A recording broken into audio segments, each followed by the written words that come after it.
Hello students, मैं Mukesh Joshi India के best online classes उत्कर्ष classes में आपका हार्दिक स्वागत और अभिनंदन करता हूं। तो कैसे सारे चैंपियंस हो, कैसी चल रही आपकी पढ़ाई।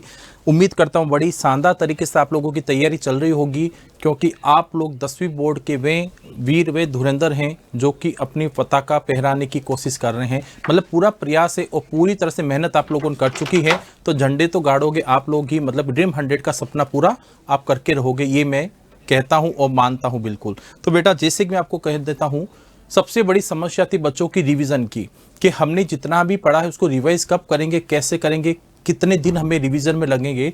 तब आपकी चिंता बहुत कम हो जानी चाहिए, मतलब कि नहीं के बराबर रहनी चाहिए। क्योंकि आपकी जो टेंशन है, जो भी आपके बर्डन था, जितना भी आप लोग स्ट्रेस में थे, वो सब कुछ खत्म होने वाला है। क्योंकि आज हम लोग बिल्कुल रिवीजन क्लास आपके लिए लेकर आ चुके हैं। वे सारे चैप्टर जो आपने एक बार पढ़ लिया है, चाहे वो आपने स्कूल में पढ़ा, ट्यूशन में पढ़ा, कहीं पर भी आप लोगों ने वो चैप्टर पढ़ा है, अगर उसमें कुछ भी अगर डाउट है आप लोगों को, या मैं कह दूं वहां चैप्टर में से कुछ भी आपका अगर मिस हो गया, कुछ रह गया है, तो वो सब कुछ आपकी इस क्लास में कंप्लीट होने वाला है। और इतना शॉर्ट में, इतना स्वीट तरीके से आप पढ़ोगे ना कि परीक्षा तक आप बिल्कुल भी नहीं भूलोगे, ठीक है ना। लेकिन बस एक चीज है, आपको क्लास में शुरू से लेकर अंत तक बने रहना पड़ेगा। और साथ में इस क्लास को उन सारे आपके दोस्तों को शेयर कर दीजिए जो आप उनको भी ड्रीम 100 का सपना पूरा करते हुए देखना चाहते हो, जो आपके परम मित्र हैं, है ना, जो आपके सच्चे दोस्त हैं, उन सभी को क्लास को शेयर कर दो बेटा। तो देखो, आज की क्लास के अंदर हम इकोनॉमिक्स का जो है चैप्टर नंबर 2 लेकर आए हैं, भारतीय अर्थव्यवस्था के क्षेत्र के बारे में लेकर आए हैं, ठीक है। ये चैप्टर बेटा देखो, इससे पहले जो चैप्टर नंबर 1 है वो आपकी विकास वाला है, उसमें इतने ज्यादा टफेस्ट नहीं है। उसमें जो क्वेश्चन तरीके से हम लोग पढ़ेंगे। अगर पूरा सार से पढ़ना तब इस चैप्टर को पढ़ेंगे, ठीक है ना। अगर हम इसको पूरा सार से पढ़ेंगे, जबकि फर्स्ट जो चैप्टर आपका है विकास वाला, उसमें आप क्वेश्चन आंसर ही पढ़ोगे तो भी आपका काम चलेगा, ठीक है। ये समझने वाला चैप्टर है, जिससे कि इस चैप्टर का नाम है उसके अकॉर्डिंग इसको आपको पढ़ना है। जैसे लिखा हुआ है कि भारतीय अर्थव्यवस्था के क्षेत्र की यहाँ पर बात हो रही है, ठीक है, कि अर्थव्यवस्था का हम अलग अलग सेक्टर, अलग अलग क्षेत्रों में रखकर बात कर सकते हैं। अगर मैं कह दूं यहाँ पर हम अर्थव्यवस्था को कितने क्षेत्रों में रखकर बात करेंगे, तो आपको याद रखना है बेटा सबसे पहले कि हम यहाँ पर 3 अलग अलग क्षेत्रों में रखकर इसकी बात करेंगे बेटा। एक तो आपको रखोगे आर्थिक गतिविधि के आधार पर। किसके आधार पर रखोगे? आर्थिक गतिविधि के आधार पर, ठीक है, गतिविधि के आधार पर। एक आप अर्थव्यवस्था के जो क्षेत्र है उसको हम बांटेंगे स्वामित्व के आधार पर, स्वामित्व के आधार पर, ठीक है। और एक हो जाएगा आपके रोजगार की सुरक्षा, आप कह सकते हो, या रोजगार की स्थिति के आधार पर।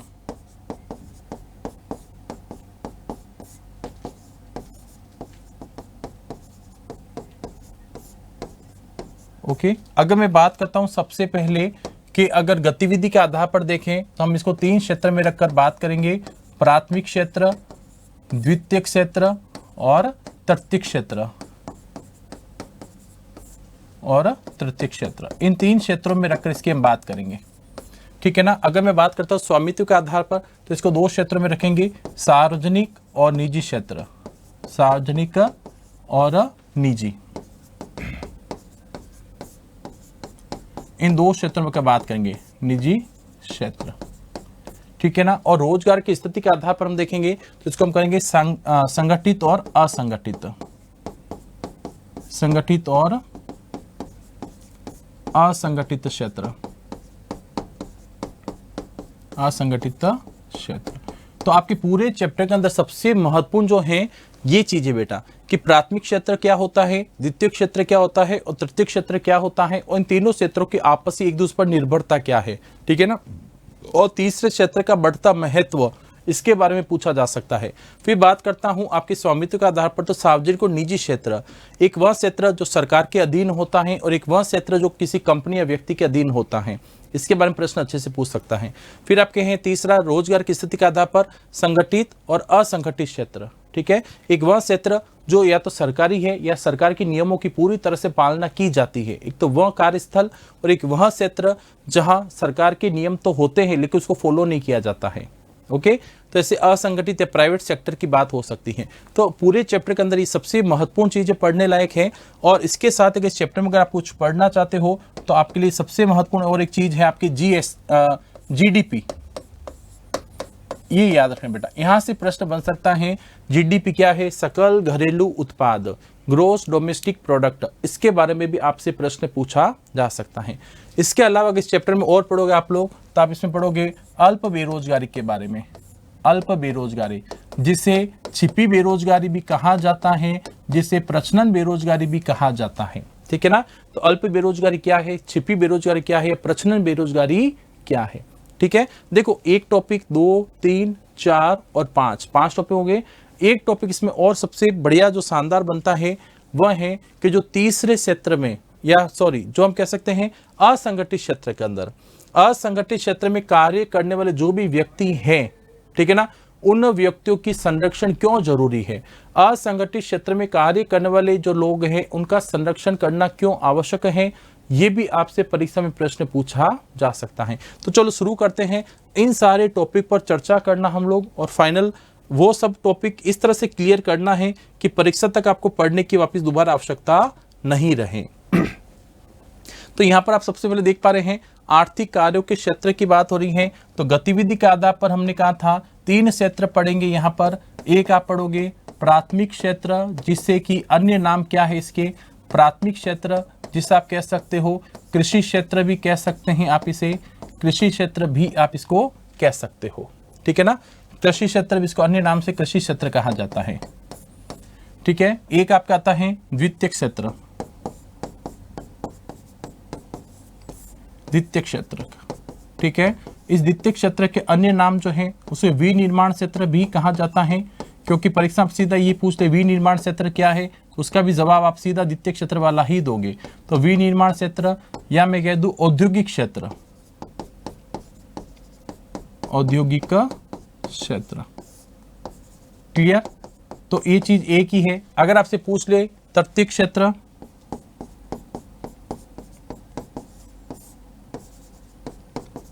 जिसे सेवा क्षेत्र भी कहा जाता है, टर्सरी क्षेत्र भी कहा जाता है, सेवा क्षेत्र।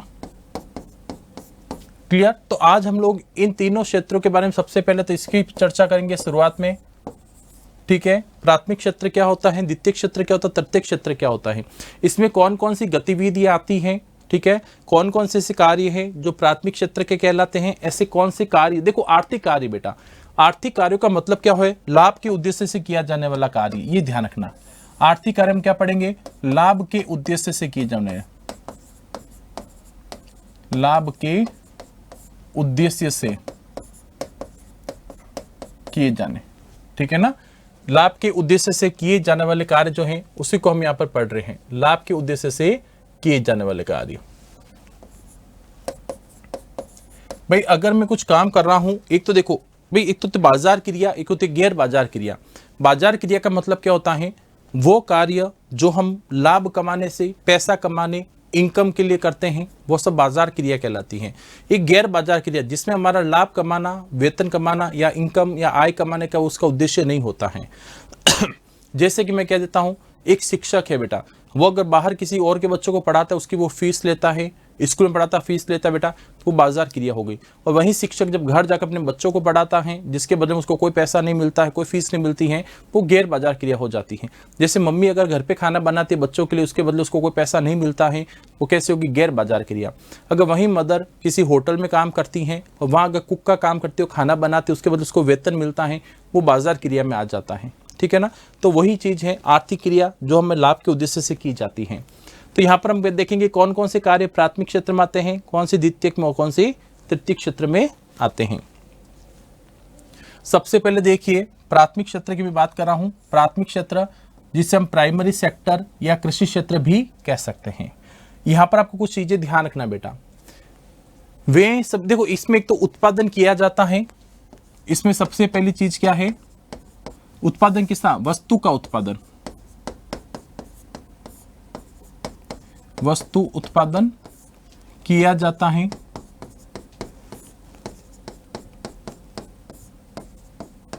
सबसे पहला बात है बेटा, इसमें किसी भी वस्तु का उत्पादन किया जाता है। ठीक है।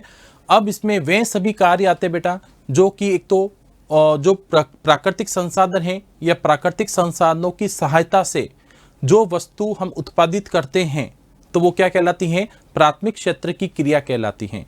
जैसे कि अगर आप कृषि कार्य करते हो, खेती करते हो, तो उसमें कौन कौन से प्राकृतिक तत्वों की सहायता से हम लोग करते हैं। उसमें मिट्टी की आवश्यकता होती है, मृदा की आवश्यकता होती है, उसमें जल की आवश्यकता होती है, वायु की आवश्यकता होती है, सूर्य के प्रकाश की आवश्यकता होती है। और ये सभी जो चीजें हैं बेटा क्या है, एक प्राकृतिक तत्व है या प्राकृतिक संसाधन है। उसकी सहायता से हम किसी वस्तु का उत्पादन करते हैं, हम फसलों का उत्पादन करते हैं, तो ये सभी क्या कहलाते हैं, ये सभी प्राथमिक क्षेत्र के कार्य कहलाते हैं। अगर मैं कह दूं खनन कार्य, खनिज निकालना, तो जमीन को खोदकर उसमें से हम जब खनिज निकालते हैं बेटा, तो जो खनिज तत्व हैं ये सब प्राकृतिक संसाधन हैं, ये किसी व्यक्ति ने नहीं बनाए हैं, ये प्रकृति द्वारा निर्मित हैं। तो ये जो जमीन से अंदर हम कोयला, पेट्रोल, सोना, तांबा, लोहा जो भी हम निकालते हैं बेटा, ये सारे प्राकृतिक रूप से निर्मित हुए हैं। तो इसे हम क्या कहते हैं, ये जो कार्य किया जाता है, खनन कार्य किया जाता है, तो खनन भी किस में आएगा, प्राथमिक क्षेत्र में आएगा। मैं आपको देखो पशुपालन बेटा, तो पशु क्या है बेटा, ये एक प्रकृति के द्वारा ही प्रदत्त एक चीज है बेटा, ये कोई कृत्रिम नहीं है, पशु किसी मानव ने नहीं बनाए हैं। तो पशुपालन जो है वो भी किस में आ जाएगा, प्राथमिक क्षेत्र में आ जाएगा, ठीक है ना। क्योंकि हम पशुपालन करते हैं, उसका जो दूध वगैरह होता है हम वो बेचते हैं मार्केट के अंदर। जैसे भेड़ पालन करने वाले ऊन बेचते हैं मार्केट के अंदर, तो जो ऊन है, जो दूध है, तो ये प्राकृतिक क्रिया से, प्राथमिक क्रिया से प्राप्त होने वाली वस्तु है। तो इसमें वस्तु का तो उत्पादन किया जाता है, ठीक है ना, लेकिन प्रकृति की सहायता से या प्राकृतिक तत्वों से ही इसका उत्पादन किया जाता है। तो ये सब किस में आ जाता है, प्राथमिक क्षेत्र में आ जाता है। जैसे कि अगर मैं उदाहरण दूं आपको, तो जैसे कह सकते हो कृषि कार्य हैं, खनन कार्य हैं, ठीक है, पशुपालन है, मत्स्य पालन है, इसके अंदर मछली पालन लिख सकते हो, मत्स्य मतलब मछली पालन, ठीक है, वन उत्पाद है। तो ये जितने भी कार्य है बेटा, ये इत्यादि, ये सारे कार्य किस में आ जाते हैं, ये प्राथमिक क्षेत्र की क्रिया है। अगर कोई भी व्यक्ति ये कार्य करता है, इसका मतलब क्या है, वो प्राथमिक क्षेत्र से जुड़ा है और प्रकृति की तत्वों की सहायता से वो किसी वस्तु का उत्पादन करता है। ओके, तो यहाँ पर आपको ये ध्यान रखना, प्राथमिक क्षेत्र में सभी कार्य आता है, वस्तु का उत्पादन होता है, और इसमें वस्तु का उत्पादन जो है प्राकृतिक तत्व या प्रकृति की सहायता से किया जाता है, ठीक है। अब इसके कुछ महत्वपूर्ण बिंदु हैं, अगर ये बिंदु पढ़ोगे तो आपको बहुत अच्छे से क्लियर हो जाएगा।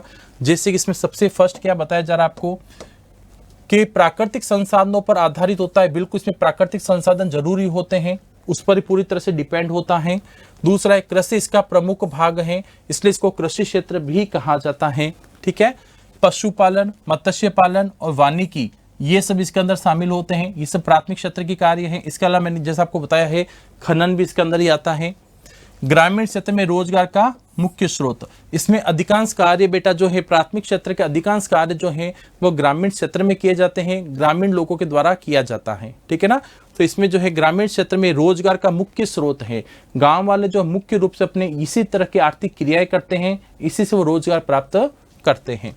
नेक्स्ट देखिए, कच्चा माल उपलब्ध करवाता है। बिल्कुल बेटा, द्वितीय क्षेत्र जो है वह पूरी तरह से मैं कह सकता हूं प्राथमिक क्षेत्र पर डिपेंड करता है, क्योंकि द्वितीय क्षेत्र में जितना भी वस्तु का उत्पादन किया जाता है, तो उस वस्तु को बनाने के लिए जो रॉ मटेरियल चाहिए, जो कच्चा माल चाहिए बेटा, वो सब कहां से प्राप्त होता है, प्राथमिक क्षेत्र की क्रिया से प्राप्त होता है, ठीक है ना। और उसी से फिर वापिस विनिर्मित होता है, वस्तु बनी जाती है। तो द्वितीय क्षेत्र जो है वो प्राथमिक क्षेत्र पर डिपेंड है, और प्राथमिक क्षेत्र जो है वो कच्चा माल प्रोवाइड करवाने वाला एक क्षेत्र है। तो यहाँ पर देखिए, अर्थव्यवस्था की आधारशिला माना जाता है।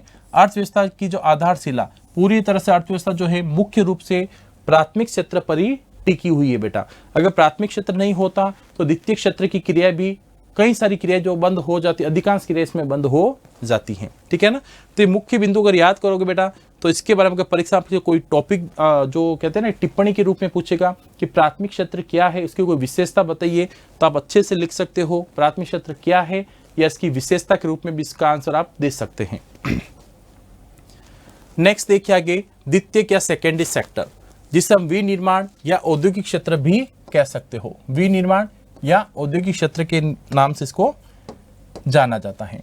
अब द्वितीयक क्षेत्र की क्रिया क्या होती है बेटा, जैसे मैंने आपको कहा, ये प्राथमिक क्षेत्र पर डिपेंड होती है। जैसे मैंने कह दिया, कृषि उत्पाद, कृषि उत्पाद जो है बेटा ये प्राथमिक क्षेत्र की क्रिया है। ये किस में आ जाता है? प्राथमिक क्षेत्र में आता है। जैसे कि मैंने कह दिया, कृषि से आपको क्या मिला है? कपास मिला है। कृषि से आपको क्या मिला है? गन्ना मिला है।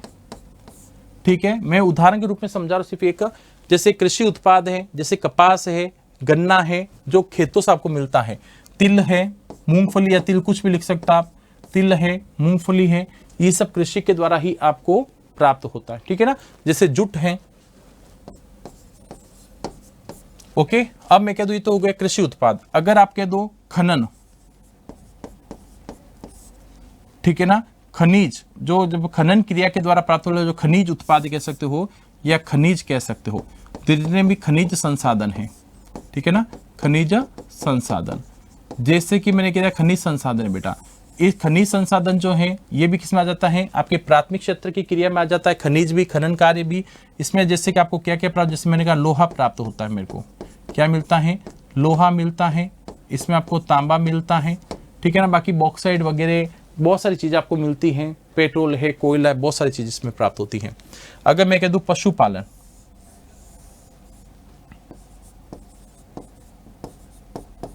पशुपालन, अगर आपने गाय भैंस का पालन किया है तो आपको क्या मिलेगा? इसके बदले में दूध, इसमें उत्पाद होता है, ठीक है ना। अगर आपने भेड़ पालन किया है तो उसमें आपको क्या मिलेगा? ऊन मिलेगी। ठीक है, तो ये चीज हो गई। चलो ठीक है, तो ये सभी प्राथमिक क्षेत्र की क्रिया है। देखो ये द्वितीय क्षेत्र की क्रिया नहीं है, ये सभी क्या है? प्राथमिक क्षेत्र की क्रिया है बेटा। तो इसको मैं कह सकता हूं ये क्या है? ये प्राथमिक क्षेत्र की क्रिया है।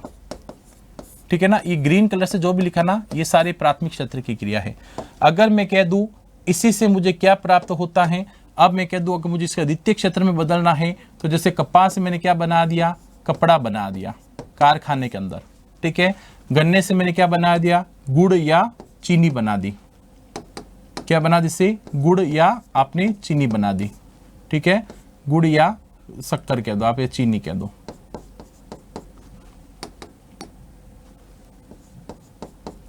जैसे तिल है, इसे मैंने क्या बना दिया? तेल बना दिया। ठीक है, जुट से क्या बना दिया आपने? जैसे कोई बोरा या थैला बना दिया, बोरा या जुट का थैला बना दिया बेटा। तो आपको पता होगा कि खेतों में सीधा आपके कपड़ा नहीं उगाया जाता है, खेतों में सीधा गुड़ या चीनी उगाई नहीं जाती है, सीधा तेल निकाला नहीं जाता है। तो ये चीजें सारी जो है वो खेतों में उगाई जाती है, कृषि के द्वारा प्राप्त होते हैं। फिर ये कच्चा माल है बेटा, जब ये कारखाने में जाता है तो कपास से कपड़ा बन जाता है, गन्ने से गुड़ और चीनी बने जाती हैं, तिल और मूंगफली से तेल निकाला जाता है, जुट से बोरा और थैले बने जाते हैं, रस्सियां बने जाती हैं। तो ये सारी क्रिया जो है ये किस में आ जाएगा बेटा? ये सारी आ जाती है आपके द्वितीय क्षेत्र के अंदर।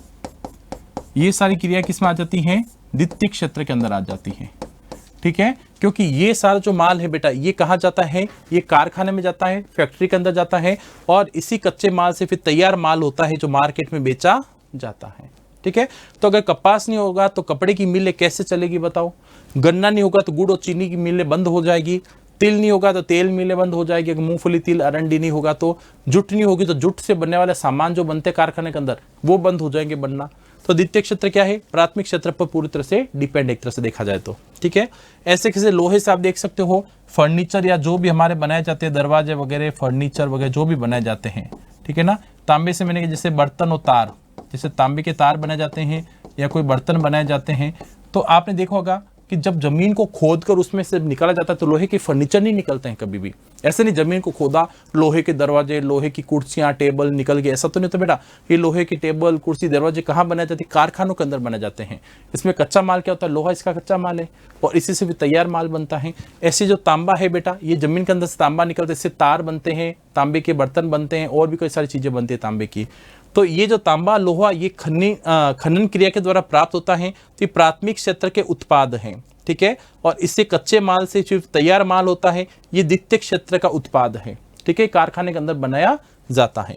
ऐसे जैसे दूध है बेटा, दूध से आपने क्या बनाया? घी बना दिया। ठीक है, पनीर बना दिया, मक्खन बना दिया, तो ये सब क्या हो जाती है? द्वितीय क्षेत्र की क्रिया में आ जाता है।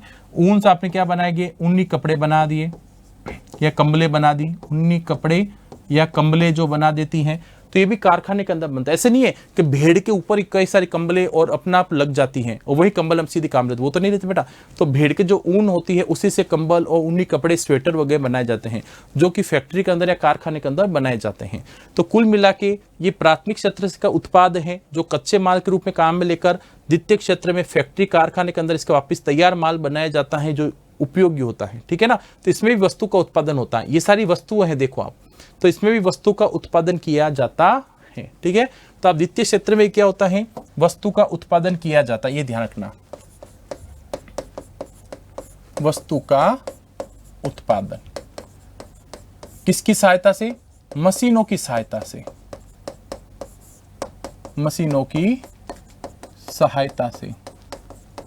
देखो जो प्राथमिक क्षेत्र है बेटा वो तो प्राकृतिक तत्वों की सहायता से वस्तु का उत्पादन होता है, जबकि द्वितीय क्षेत्र में जो भी वस्तु का उत्पादन मशीनों की सहायता से किया जाता है। तो ये भी आपके क्लियर हो गया होगा। अब इसमें जो मुख्य बिंदु है वो याद रखना, ये सारे मुख्य बिंदु, जिससे आप अगर विशेषता पूछे द्वितीय क्षेत्र की या कोई भी चीज पूछे तो आराम से बता दोगे बेटा। इसमें कच्चे माल को तैयार माल में बदला जाता है जिसे विनिर्माण कहा जाता है। कच्चे माल को तैयार माल में बदलना, ये क्रिया क्या कहलाती है, ये विनिर्माण की क्रिया कहलाती है। क्या कहलाती है, विनिर्माण की क्रिया कहलाती है कि कच्चे माल को क्या करना है, तैयार वस्तु में बदलना है। दूसरा इसमें उद्योग और कारखाने इसका मुख्य भाग है। बिल्कुल उद्योग और कारखानों में वस्तु तैयार की जाती है। उत्पादन में मशीनों का उपयोग किया जाता है, बिल्कुल किया जाता है। रोजगार के नए अवसर प्रदान करता है। अब वह लोग बेटा जो भूमिहीन किसान है, जो सीमांत किसान है, जो कहते हैं ना जमीन का छोटा सा टुकड़ा है, छोटे किसान है लेकिन घर में काम करने वाले लोग अधिक है लेकिन इतनी ज्यादा कृषि भूमि नहीं है, तो वो लोग भी क्या कर सकते हैं, इन कारखानों में कार्य प्राप्त कर सकते हैं।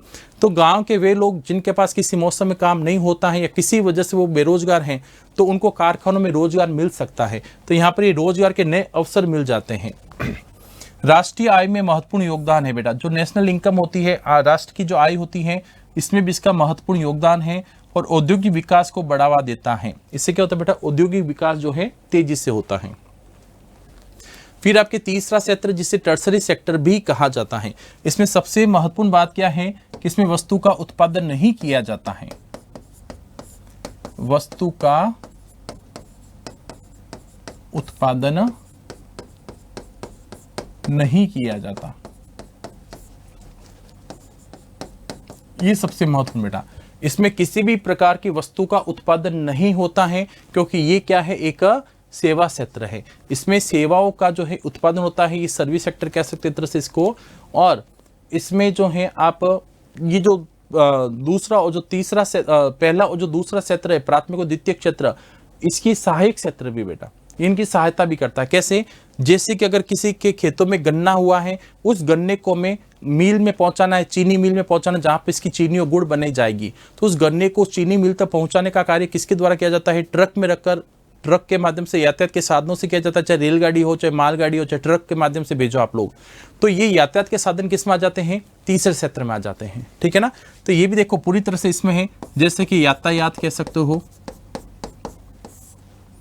ठीक है। अब मैं आपने फोन किया कि हमें 10 बोरी अनाज चाहिए, या आपने फोन किया मुझे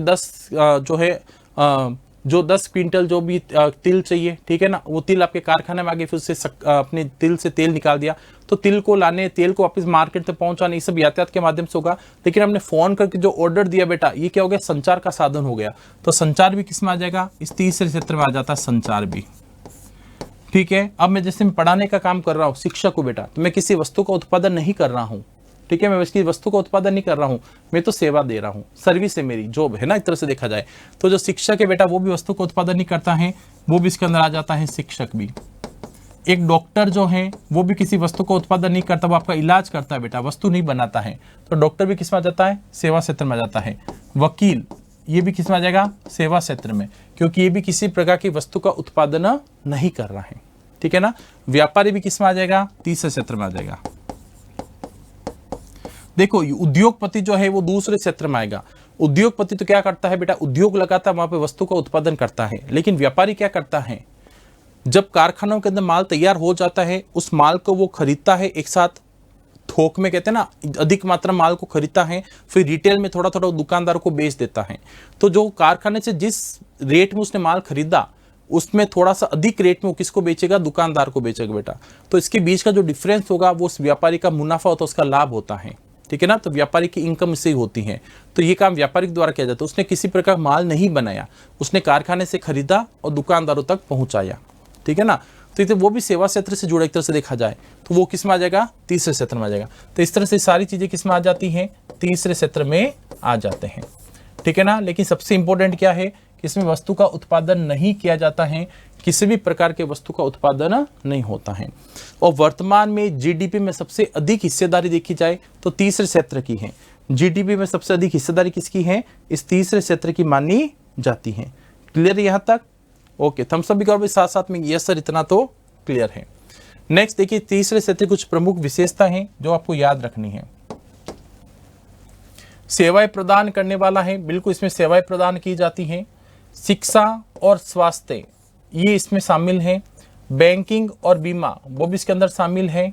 परिवहन और संचार के साधन वो भी सेवा क्षेत्र, तीसरे क्षेत्र के ही गतिविधि कहलाती है। रोजगार के अवसर बढ़ाता है। आधुनिक अर्थव्यवस्था का महत्वपूर्ण भाग भी है। तो अगर आपको तीसरे क्षेत्र कुछ विशेषता पूछे तो आप आराम से सारे पॉइंट इसमें लिख सकते हो। क्लियर। नेक्स्ट देखिए अगला, सार्वजनिक क्षेत्र। अब हम बात करेंगे बेटा, जिसमें लिखा था ना कि स्वामित्व के आधार पर, तो स्वामित्व के आधार पर जो है हम दो क्षेत्रों की बात करेंगे। एक होगा आपके सार्वजनिक क्षेत्र, एक होगा आपके निजी क्षेत्र। क्लियर। तो पहले सार्वजनिक क्षेत्र के बारे में सुनो बेटा। सार्वजनिक क्षेत्र में एक तो आपको इसका पूछे कि स्वामी कौन होता है, इसका मालिक कौन होता है, ठीक है। और एक सार्वजनिक क्षेत्र लगाने का उद्देश्य क्या है, इसका उद्देश्य क्या है आपका, ठीक है। और कुछ उदाहरण भी दे दो आप, इसको उदाहरण भी दे दो कि भाई इसमें कुछ उदाहरण भी दे दो मेरे को एक आध कि सार्वजनिक क्षेत्र में क्या क्या शामिल होगा, ठीक है ना। तो देखो बेटा, इसका मालिक कौन होता है, इसका मालिक होता है सरकार। तो जो सार्वजनिक क्षेत्र के जितने भी उद्योग होते, उद्यम होते बेटा, उन सबके मालिक कौन होती है, सरकार ही होती है। वहां का पूरा प्रबंधन किसके द्वारा देखा जाता है, सरकार के द्वारा उसका पूरा प्रबंधन देखा जाता है। पूरी व्यवस्था जो सरकार के द्वारा ही वहां पर की जाती है, ठीक है ना। तो मालिक कौन हो गया प्राथमिक क्षेत्र का, प्राथमिक क्षेत्र का मालिक जो है, सॉरी सार्वजनिक क्षेत्र का मालिक कौन होगा, सरकार होगी, ठीक है ना। उसी के द्वारा ही उसकी पूरी प्रबंधन व्यवस्था देखी जाती है, वही पूरा वहां पर करता है। नेक्स्ट देखिए, उद्देश्य की बात करता हूं तो सार्वजनिक क्षेत्र का उद्देश्य होता है जन कल्याण, मतलब जनता का कल्याण करना उसका उद्देश्य होता है, ना कि लाभ कमाना, ठीक है ना। क्योंकि सरकार जो भी उद्योग लगाती है, जो भी सार्वजनिक क्षेत्र का कार्य करती है, वो किसके लिए करती है बेटा, अपने जनता के कल्याण के लिए करती है। क्योंकि सरकार के जितने भी सार्वजनिक क्षेत्र के कार्य हैं, गतिविधियां जो भी कह सकते हैं, जो भी सार्वजनिक क्षेत्र के जितने भी उद्यम हैं, उन सब में कम से कम दाम पर, कम से कम रेट में लोगों को सेवाएं प्रदान की जाती हैं, ठीक है ना। जिससे हर एक वह चीज जो जनता के जीवन के लिए बहुत अति आवश्यक है बेटा, वो सरकार द्वारा उनको मुहैया करवा सके, सरकार उनको वो पूर्ति कर पाए। इसलिए तो उद्देश्य इसका होता है जन कल्याण, जनता का कल्याण, ना कि लाभ कमाना, ठीक है ना। उदाहरण देखो, जैसे कि रेलवे डिपार्टमेंट हो गया आपके, ठीक है ना, या भेल के दो, ठीक है। ये सब किस में आ जाते हैं बेटा, ये सब भी आप कह सकते हो सार्वजनिक क्षेत्र के उद्यम में। ऐसे बहुत सारे उद्योग हैं, ऐसे बहुत सारे क्षेत्र हैं जो कि सीधे सरकार के नियंत्रण में होते हैं, ठीक है ना। इस पर नियंत्रण और प्रबंधन भी सरकार द्वारा, मालिक भी सरकार होती है। अगर आपसे ये पूछ ले इसका नियंत्रण और प्रबंधन, वो भी लिख दो बेटा, नियंत्रण एवं प्रबंधन। इसका नियंत्रण और प्रबंधन कौन करती है, सरकार द्वारा, या सरकार द्वारा जो अपॉइंट किए जाते हैं वो सभी लोग करते हैं, ठीक है ना। सरकार जिसको अपॉइंट करती है उन सभी के लोगों के द्वारा किया जाता है। तो शॉर्ट में तो आपको पता चलेगा सार्वजनिक क्षेत्र के सारे उद्यम होते हैं। अगर आपसे पूछे इसके कुछ प्रमुख बिंदु बताओ तो आप बिंदु बता सकते हो। क्या लिखोगे, सबसे पहले देखिए आप, इसमें मालिक कौन होता है, सरकार के द्वारा ही ये संचालित होता है। इसका मुख्य उद्देश्य क्या होता है, जन कल्याण इसका मुख्य उद्देश्य होता है, ठीक है ना।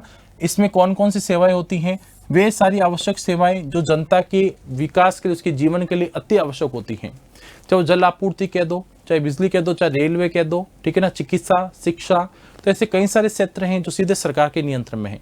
हालांकि चिकित्सा और शिक्षा में तो आपके प्राइवेट सेक्टर भी हैं, ठीक है ना। लेकिन गवर्नमेंट भी है बेटा, क्यों? क्योंकि वे लोग जो प्राइवेट सेक्टर की जो सेवाएं दी जाती हैं वो थोड़ी सी महंगी होती है, उसमें भुगतान अधिक करना पड़ता है। कोई नहीं कर पाता है तो वो सरकारी सेवाओं के द्वारा लाभ उठा सकता है, ठीक है ना।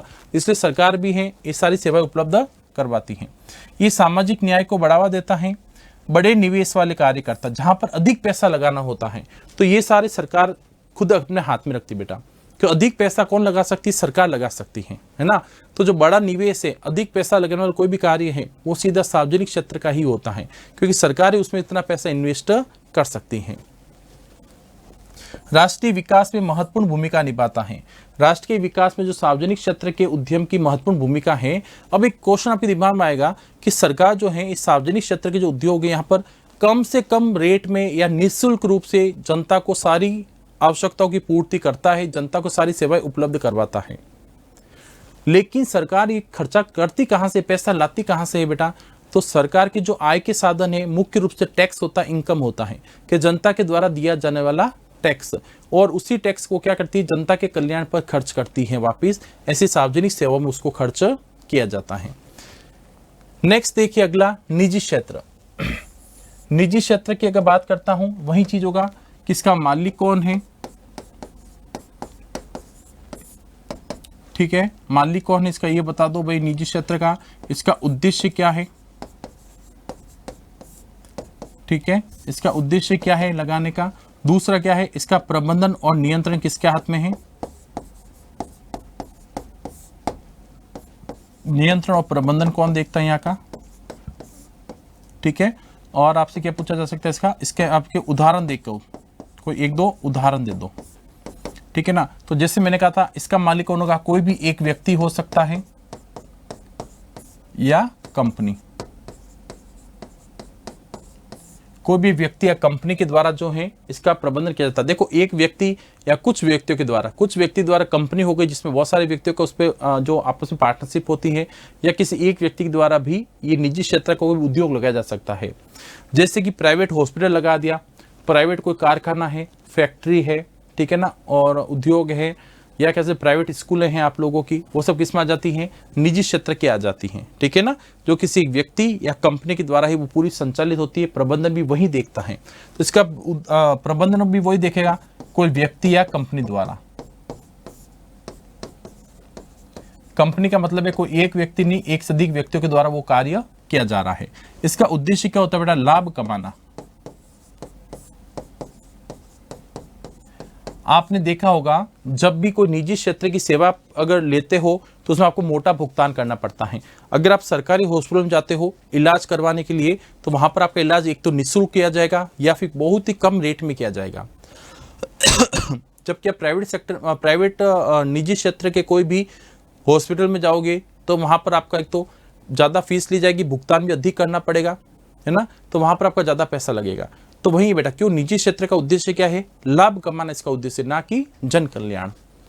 जैसे कि मैं कह दूं आपके निजी क्षेत्र कौन कौन से उद्योग, जैसे रिलायंस आ गए आपके, ठीक है ना, टाटा एंड कंपनी आ गई, ठीक है ना, टाटा कंपनी, रिलायंस है, टाटा है, ये सारी इसमें निजी क्षेत्र की कंपनियों में ही शामिल है। अब इसके हमने कोई विशेषता पूछे या पूछे कि कोई भी इसकी विशेषता या बताओ, या फिर कहते निजी क्षेत्र के बारे में क्या जानते लिखिए, तो ये किसी निजी व्यक्ति या कंपनी के स्वामित्व में होता, वहीं इसका मालिक होता है। इसका मुख्य उद्देश्य क्या होता है? लाभ कमाना इसका मुख्य उद्देश्य होता है।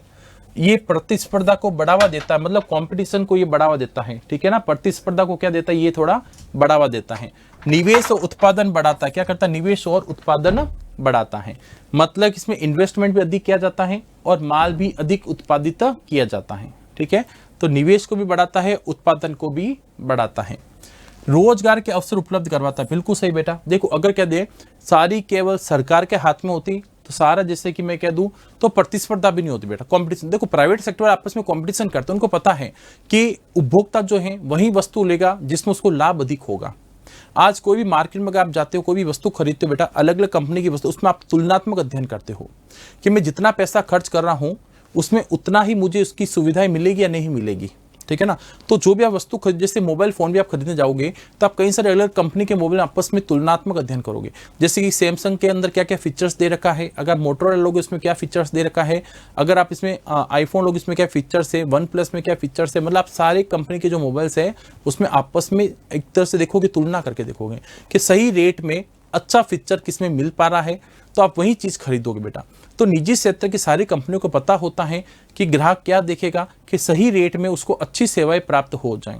तो ये आपस में कंपटीशन करते हैं कि भाई हम अच्छी रेट में और अच्छी से अच्छी सुविधाएं दें ताकि अधिक से अधिक लोग हमारे पास आते रहें, ठीक है ना। तो ऐसे कंपटीशन में चलता रहता आपस में, ठीक है। और देखो सभी लोगों को सरकारी नौकरियां या सरकारी जो कह सकते हो कार्य तो होने से मिलने से रहा, इसलिए प्राइवेट सेक्टर के जितने भी उद्योग होंगे तो वहां पर भी लोगों को रोजगार मिल जाता है, वहां लोगों को क्या मिल जाता है, रोजगार मिल जाता है बेटा। आर्थिक विकास में योगदान देता है, बिल्कुल देश के आर्थिक विकास में इसका योगदान दिया जाता है। तभी भारत में उदारीकरण की शुरुआत की थी 1991 में, है ना, जहां पर बाजार में सरकार का हस्तक्षेप कम कर दिया गया था और निजी क्षेत्र के जो है उसको थोड़ा सा बढ़ावा दिया गया था, जिससे हमारे देश का आर्थिक विकास हुआ है और हो भी रहा है, ठीक है ना। तो इसमें आर्थिक विकास में योगदान भी ये चीज देता है। क्लियर। नेक्स्ट देखिए अगला, अब ये क्षेत्रों में ऐतिहासिक परिवर्तन ये कौन से क्षेत्र की बात करें बेटा, यहाँ पर कि क्षेत्रों में ऐतिहासिक परिवर्तन, यहाँ पर आपको प्राथमिक, द्वितीयक और तृतीयक क्षेत्र की बात करेगा। प्राथमिक, द्वितीय और तृतीय क्षेत्र, इसकी यहाँ पे बात की जा रही है, ठीक है ना। ये जो तीन क्षेत्र है इसका कहा जा रहा है ऐतिहासिक परिवर्तन की बात कर रहा है। क्या ऐतिहासिक परिवर्तन की बात कर रहा है, इसमें कहा जा रहा है जैसे भारत आजाद हुआ था बेटा, तो आपको पता है कि जब भारत आजाद हुआ था तो भारत एक कृषि प्रधान देश है। भारत की अधिकांश जनसंख्या जो है वो गांव में रहती है और गांव वालों का मुख्य कार्य होता है कृषि कार्य करना या पशुपालन करना। तो अगर वो कृषि कार्य करते हैं, अगर पशुपालन करते हैं, अगर वो वानिकी का कार्य करते हैं मत्स्य पालन करते हैं अगर वो, तो ये सभी कार्य किसमें आ जाते हैं, प्राथमिक क्षेत्र के कार्य हो जाते हैं। किसको हो जाते हैं, प्राथमिक क्षेत्र के कार्य हो जाते हैं। तो अगर मैं बात करता हूं शुरुआत में आजादी के समय, तो यहां पर जो जीडीपी में या रोजगार में, जीडीपी और रोजगार में दोनों में ही पहला स्थान किसका था बेटा, पहला स्थान इसका था, प्राथमिक क्षेत्र का।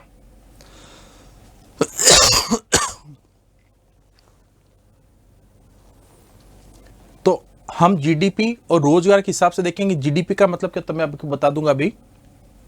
अगर जीडीपी रोजगार के हिसाब से देखा जाए तो पहले, बहुत पहले जब आजादी के समय की बात करते हैं तो उसमें तीनों क्षेत्रों में सबसे ज्यादा जीडीपी में हिस्सा किसका था, प्राथमिक क्षेत्र का। और रोजगार भी लोगों को कौन देता था, ये प्राथमिक क्षेत्र सबसे ज्यादा रोजगार देता था। अधिकांश लोग कहाँ नियोजित होते थे, अधिकांश लोग कहाँ पर कार्य करते थे, प्राथमिक क्षेत्र में कार्य करते थे, ठीक है ना। तो इसकी हिस्सेदारी सबसे ज्यादा थी। फिर थोड़ा सा समय बदला, थोड़ा समय बदलने के बाद जो है, थोड़े समय बाद में जो है पहला स्थान किसका आ गया, इसका स्थान आ गया बेटा। थोड़े समय बाद जो है द्वितीय क्षेत्र जो है, उद्योग जो है बेटा, जैसे औद्योगिक विकास हुआ, नई नई मशीनों का आविष्कार हुआ, नए नए कारखानों की स्थापना होने लगी दूसरे तीसरे पंचवर्षीय योजना के बाद में, ठीक है ना। तो ज्यादातर लोग जो पहले यहाँ पे कार्य करते थे बेटा, अब वो लोग जो है जब कृषि कार्य नहीं होता था तो वो इस क्षेत्र में आ गए और यहाँ पर भी कार्य करने लग गए तो कारखानों में भी काम करने लगे, तो ये रोजगार भी मिल गया यहाँ पे लोगों को। और कारखानों जो माल बनाया जाता था बेटा, उस माल को बेचकर उससे भी जीडीपी में हिस्सा बढ़ने लग गया था। तो द्वितीय क्षेत्र में अधिक माल का उत्पादन होने लगा। जब अधिक माल का उत्पादन होने लगा तो जीडीपी में इसकी हिस्सेदारी बढ़ने लगी, ठीक है ना। लेकिन अभी मैं बात करता हूँ वर्तमान में, तो वर्तमान में जो तीसरा क्षेत्र है ये सबसे नंबर 1 है बेटा। लेकिन नंबर 1 किसमें है, ओनली जीडीपी में।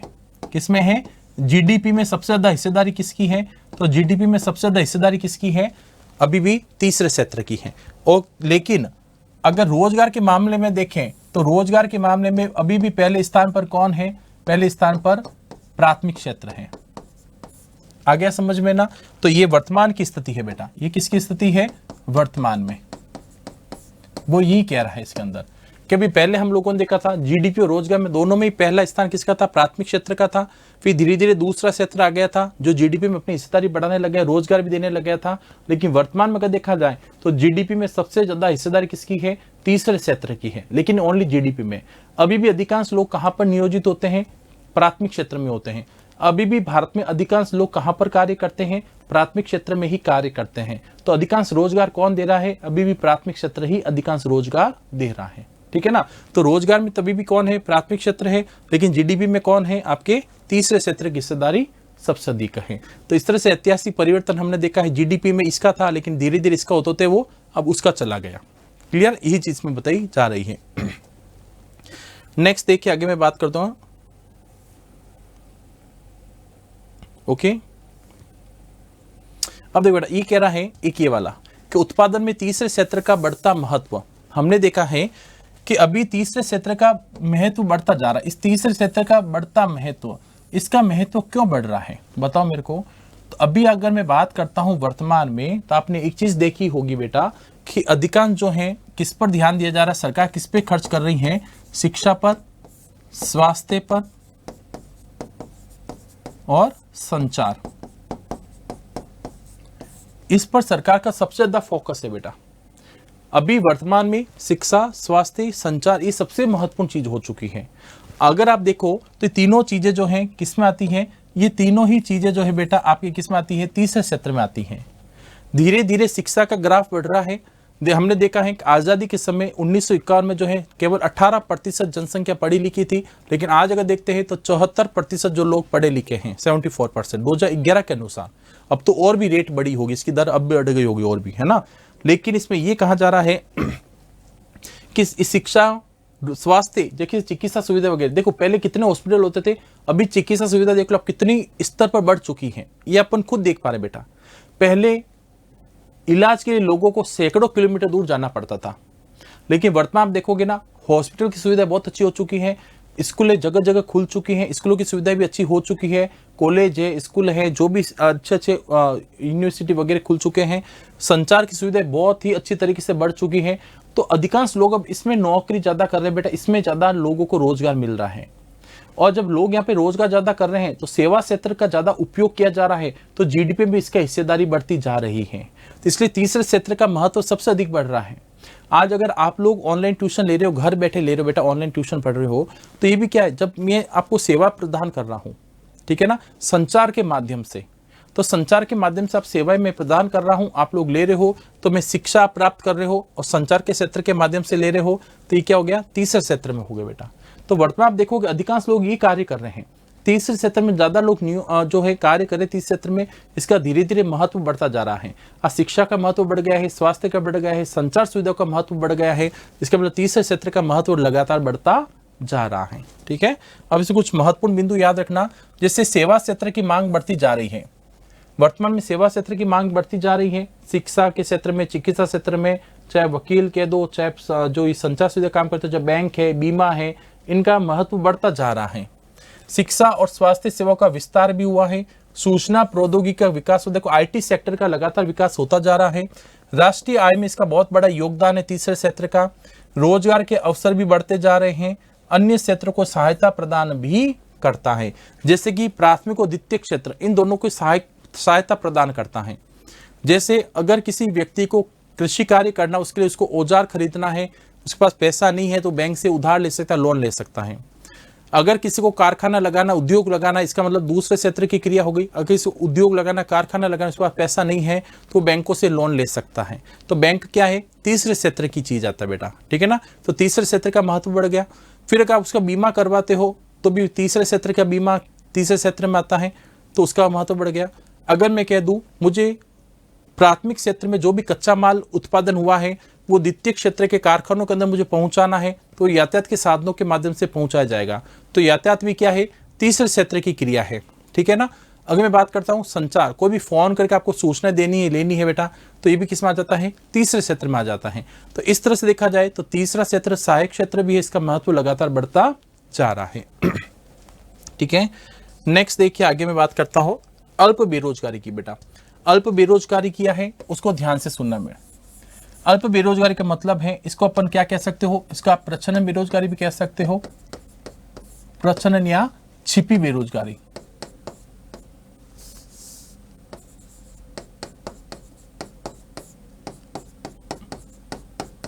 प्रच्छन्न या छिपी बेरोजगारी जिसको कहा जाता है, क्लियर। तो प्रश्न है छिपी अल्प बेरोजगारी कह सकते हो। इसका मतलब बेटा इसमें आवश्यकता से अधिक कार्य को लोगों को नियोजित करना, इसमें क्या कह सकते हो, मतलब कि इसका मतलब है आवश्यकता से अधिक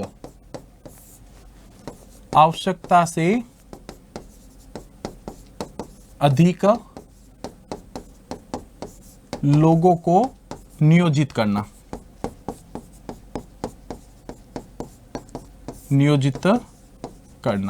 मतलब कि मैंने इतने सारे लोगों को काम पे रख दिया जिसकी मुझे जरूरत ही नहीं थी।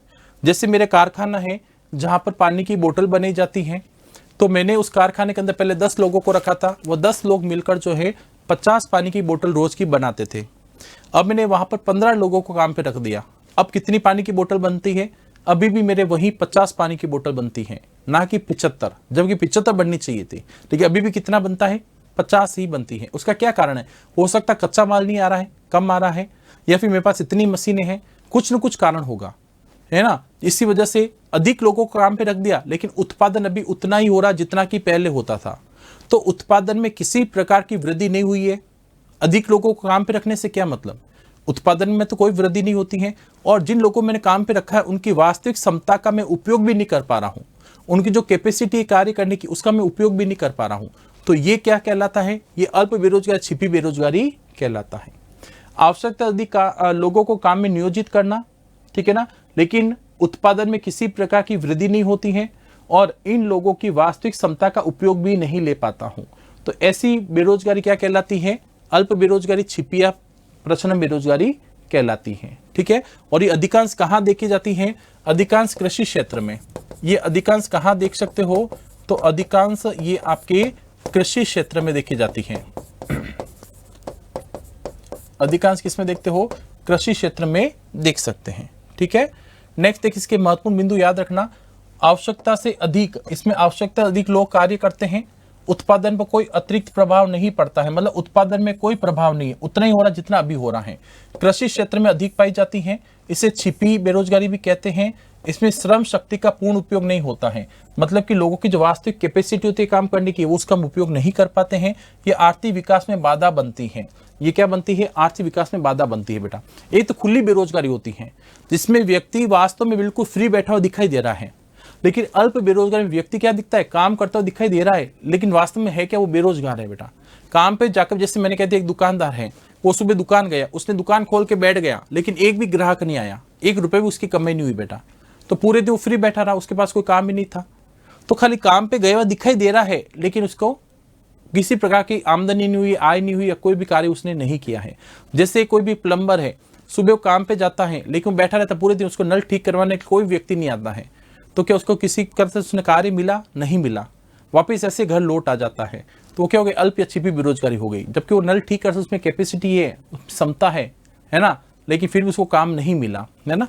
तो ये तो अल्प बेरोजगारी। एक व्यक्ति काम पे नहीं जाता, बिल्कुल बिल्कुल फ्री बैठा है, वो बेरोजगार, खुली बेरोजगारी होती है। नेक्स्ट देखिए, आगे हम बात करेंगे संगठित क्षेत्र और असंगठित क्षेत्र की बेटा। संगठित और असंगठित क्षेत्र सबसे महत्वपूर्ण, याद रखना। अगर मैं कह दूं आपके संगठित क्षेत्र क्या होता है, इसकी क्या विशेषता होती है, तो संगठित क्षेत्र वह होता है बेटा जहां कार्य सरकार द्वारा निर्धारित नियम और कानूनों के अनुसार किया जाता है। पहली शर्त है, या तो सरकारी कार्यालय है या फिर सरकार के नियमों के द्वारा ही संचालित होता है। ठीक है, दूसरे यहाँ पर जो काम करने वाले लोग हैं उनका वेतन फिक्स होगा बेटा, उसको अवकाश भी मिलेगा, छुट्टी भी मिलेगी, उसको सामाजिक सुरक्षा भी मिलेगी, और अन्य सुविधाएं, जैसे कि उसको कार्यालय है, बैंक और बड़े उद्योग में काम करने वाले हैं। अन्य सुविधाओं में क्या आ जाता है बेटा, अन्य सुविधाओं में आ जाएगा, जैसे कि उसको चिकित्सा सुविधाएं मिल जाएगी, उसको पेंशन मिल जाएगी, बुढ़ापे में पेंशन मिल जाएगी, ठीक है ना, सवेतन अवकाश मिलेगा, उसको सवेतन अवकाश भी मिल सकता है, ठीक है ना, मतलब कि उसको सारी सुविधाएं मिलेगी, चाहे सवेतन अवकाश मिले, चाहे चिकित्सा सुविधा मिले, उसको पेंशन मिले, ये सारी चीजें इसको मिल जाएगी, ठीक है ना। उसके अलावा जैसे यात्रा भत्ता उसको मिलेगा, ठीक है, और ग्रेच्युटी मिलेगी, जैसे जब रिटायर होता है तो उसको उसका रिटायरमेंट का पैसा भी मिलेगा। ऐसी बहुत सारी सुविधाएं मिलती हैं जो संगठित क्षेत्र में कार्य करते हैं। संगठित क्षेत्र में क्या क्या आता है बेटा, एक तो सरकार के जो भी डिपार्टमेंट वो तो आएंगे ही, उसके बाद लिमिटेड कंपनियां, ऐसी बड़ी बड़ी प्राइवेट कंपनियां जो सरकार के नियम और विनियमों की पूरी तरह से पालना करती है, उनकी सारी सुविधाएं प्रदान की जाती हैं। ठीक है ना।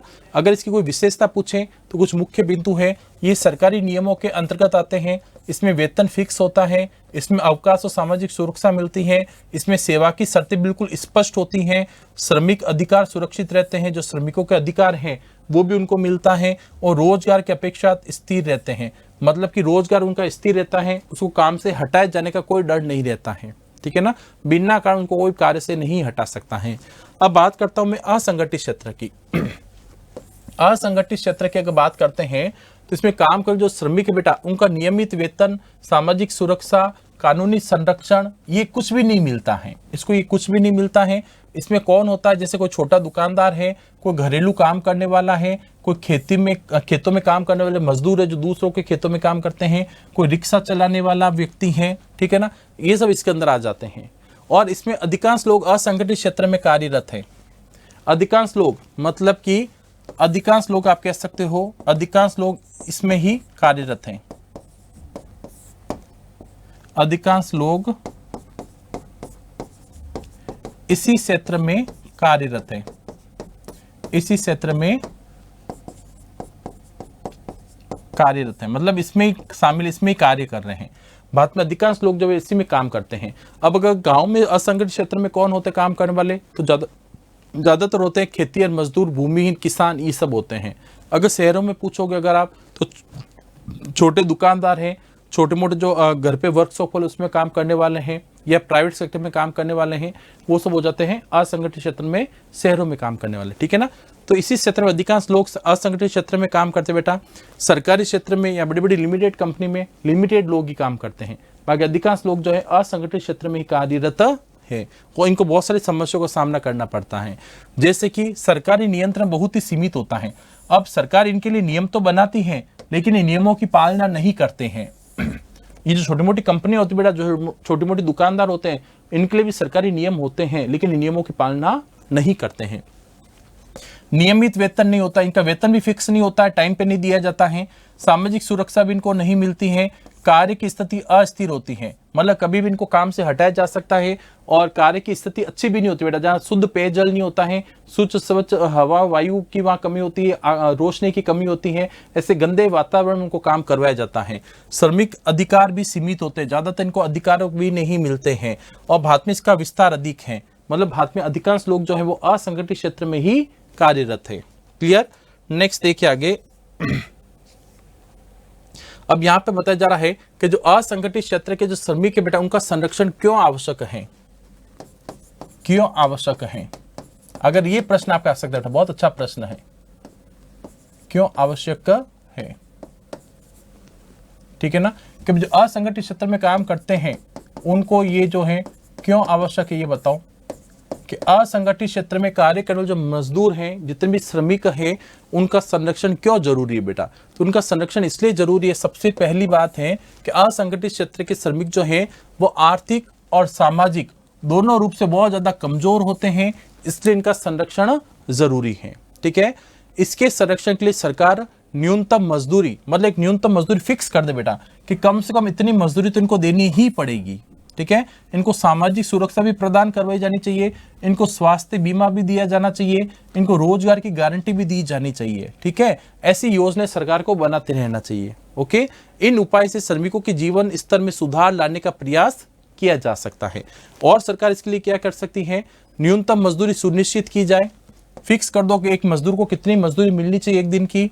सामाजिक सुरक्षा के लिए सरकार के द्वारा योजनाएं बनी जानी चाहिए, स्वास्थ्य बीमा उपलब्ध करवाया जाना चाहिए, इनको रोजगार की सुरक्षा प्रदान करनी चाहिए, श्रमिकों को अधिकारों की रक्षा करनी चाहिए, और सरकारी कल्याणकारी योजनाओं का भी लाभ इनको दिया जाना चाहिए। तो सरकार ये सारे कार्य करके असंगठित क्षेत्र के मजदूरों को संरक्षण दे सकती है। क्लियर है। अब एक चीज आपके दिमाग में और आ रहा है जीडीपी के बारे में, वो मैं आपको बता देता हूं।